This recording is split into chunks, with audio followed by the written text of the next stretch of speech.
ಇದು ಕಪ್ಪತ್ತಗುಡ್ಡ. ಕಪ್ಪತ್ತಗುಡ್ಡ ಮೇಲಿರ್ತಕ್ಕಂಥ ಕಪ್ಪತ್ತೇಶ್ವರನ ಭೇಟಿಗಾಗಿ ನಾವು ತೆರಳುತ್ತಿದ್ದೇವೆ. ಈಗ ಬೇಸಿಗೆ ಆಗಿರೋದ್ರಿಂದ ಗಿಡಗಳೆಲ್ಲ ಒಣಗಿ ನಿಂತಿವೆ ಮತ್ತು ಚಿಗುರಿಕೊಳ್ಳಲಿವೆ ಮಳೆ ಬಂದ ತಕ್ಷಣ.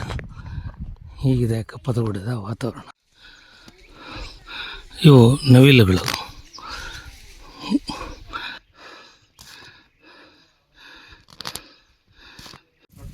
ನಾವು ಕಟ್ಟಿದ್ದೀರಲ್ಲ ಮತ್ತೆ ಕಟ್ಟಿದ್ರಲ್ಲ ಇದು ಸುಳ್ಳಲ್ಲ. ನನ್ನ ಜೀವನದಾಗ ಈ ಸಸಿಗಳು ಏನಾದ್ರು ನಿಮಗೆ ಕಂಡು ಬಂದ್ವ ಇಲ್ಲಿ?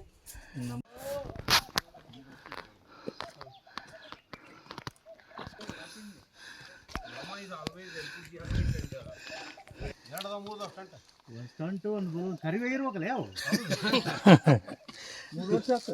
ಕರಿ ಬಿಡ್ತಾವ ಇನ್ನೇನು ಇರ್ತಾವೆ ಎಲ್ಲೇನು ಮುಟ್ಟಿದೇನು ಕಾಣಲ್ಲ. ಮುಟ್ಬಿಟ್ಟು ದುಡ್ಕೊಳತ್ತೀರಿ ನೋಡ್ರಿ. ಒಂದು ಪ್ರೀತಿಗೆ ಒಂದು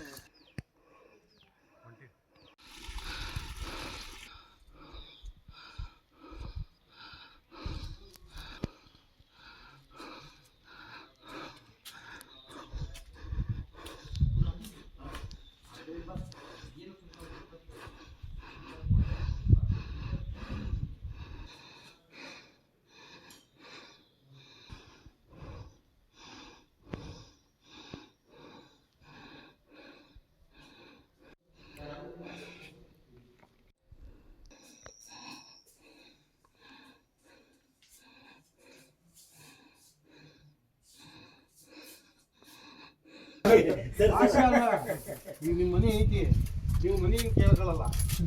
ಈಗ ಅರುಣ್ ಅವ್ರಿಗೆ ಮನೆ ಇಲ್ಲ, ಅವ್ರ ಮನೆ ಕೇಳ್ಕೊಂತಾರೆ. ಎಲ್ಲರ ಕಟ್ಟಲಿಲ್ಲ ಅಂದ್ರೆ ನೀವು ಹೇಳ್ದಂಗೆ ಕೇಳ್ತಾರೆ.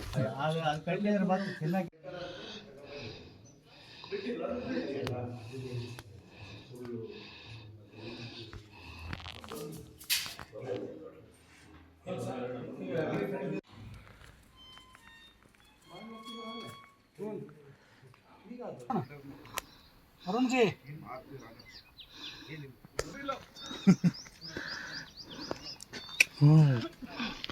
ಫೆದರ್ ನೋಡಿ ಎಷ್ಟಿದೆ. ನೀವು ಚೆಂದ ಕಂಡ್ರೆ ಅವ್ರು ಅದು ಚೆನ್ನಾಗಿ ಕಾಣಲ್ಲ. ಹೊಲಕ್ಕೆ ಇರೋದೇ ಅದು.